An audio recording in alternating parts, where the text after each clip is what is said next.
What's going on, y'all?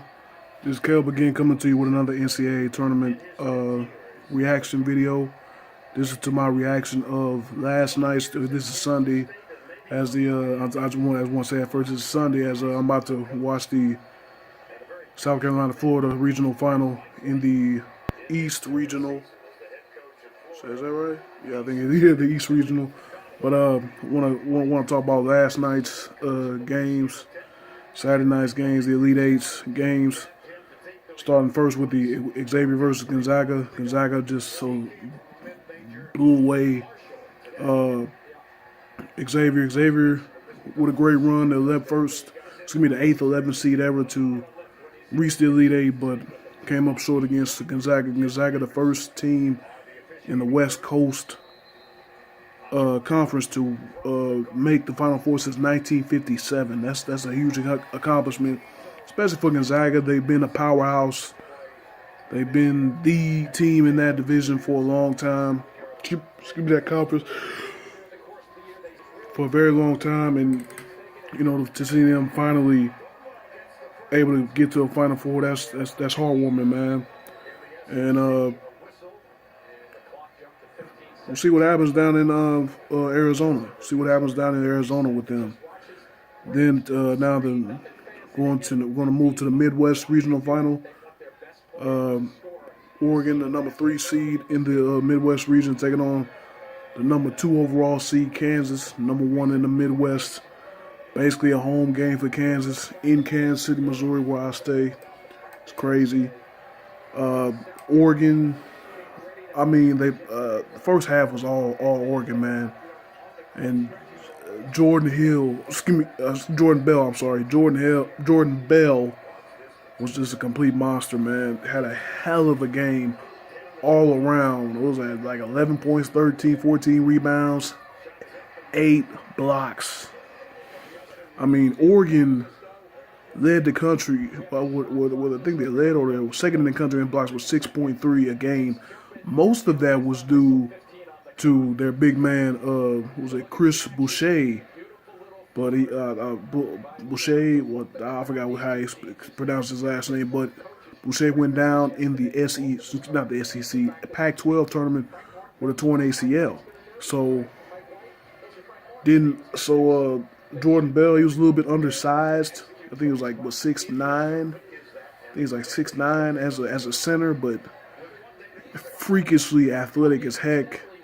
He was making plays all over for Oregon last night, especially defensively, altering every inside shot. The center of Kansas, the center Lucas, his jump hooks were not working at all.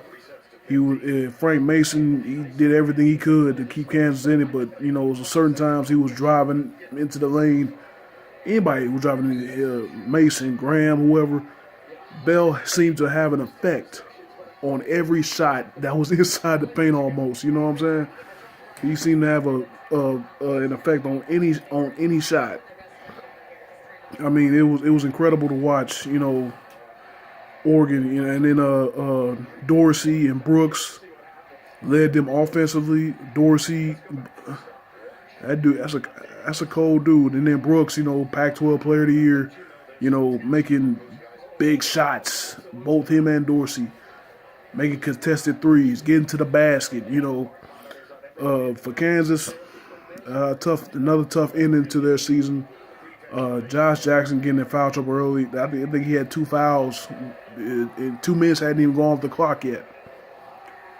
2 minutes hadn't even gone off the clock. 2 minutes hadn't even gone off the clock in the game. And Jackson was already in foul trouble. Graham didn't have it last night. I think he finished the game. I think he finished the game with 5 points. He had averaged 20 the first few games. I mean, Kansas was just such a dominant team going into that game. Probably the most dominant. The most dominant team coming into the Elite Eight because they won all 3 of their games by 20 plus, scored 100 in one of them. They were averaging 96 points a game coming into that game. They were the most dominant teams. And to lose like that, lose at home. I mean, they in the Sweet 16 game against Purdue, they couldn't miss. You know, they shot a great percentage from 3-point range, and that's probably where they left all their shooting because they couldn't hit last night at all. None of them. You know, like I said, Graham had a bad game.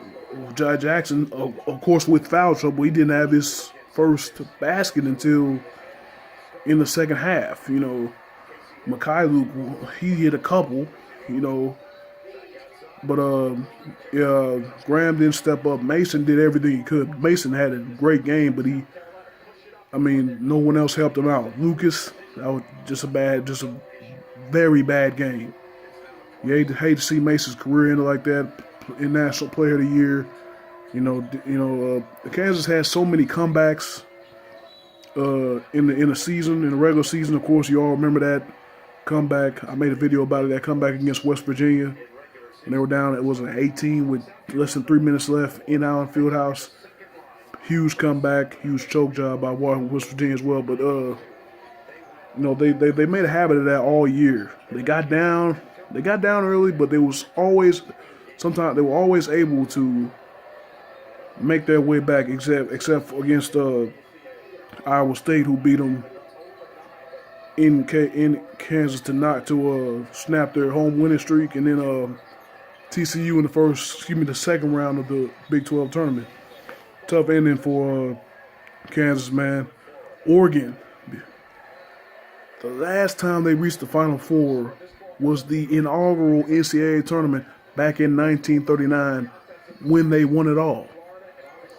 I mean, and if you have, and I don't know how Bell can sustain that energy, that athleticism for 2 more games, but if they can, man, then their next trip to the Final Four might end like their last trip. Oregon might be cutting down the nets come next next Monday night. You know, that was an unbelievable performance by Jordan Bell last night and the whole Oregon crew as Oregon Ducks team. That was incredible to watch, unbelievable. Dylan Brooks and Dorsey offensively carried them, and man, it was just awesome. Like I said, the tough ending for Kansas. You know, playing basically a home game. They call us the Sprint Center in Kansas City, Missouri, Allen Fieldhouse East. It's like a 30-minute ride to Lawrence from Kansas City. But again, they come up short. I mean, Bill Self's up for the Hall of Fame. He deserves the Hall of Fame, but he deserves the Hall of Fame.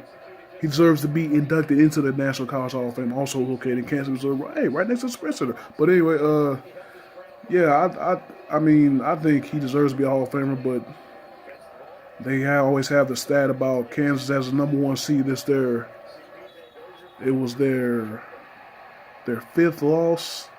There was their 7th loss overall. I think they went like it was their 7th loss overall in the Elite Eight under Bill Self, and then it was their 5th as a number 1 seed. Now, of course, they won the title in 2008 against Memphis, and then they got to the championship game in 2012, but lost to a very talented Calipari and Anthony Davis led Kentucky team. I mean, you never know. I mean, Kansas had a great year. They had a really great year. I mean, and don't know what's going to happen with Graham.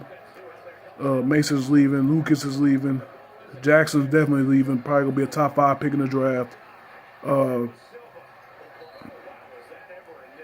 But Kansas always has a great recruiting class, so you'll probably see him in this same exact spot next year, in the Elite Eight next year. You know, depending on how everything goes.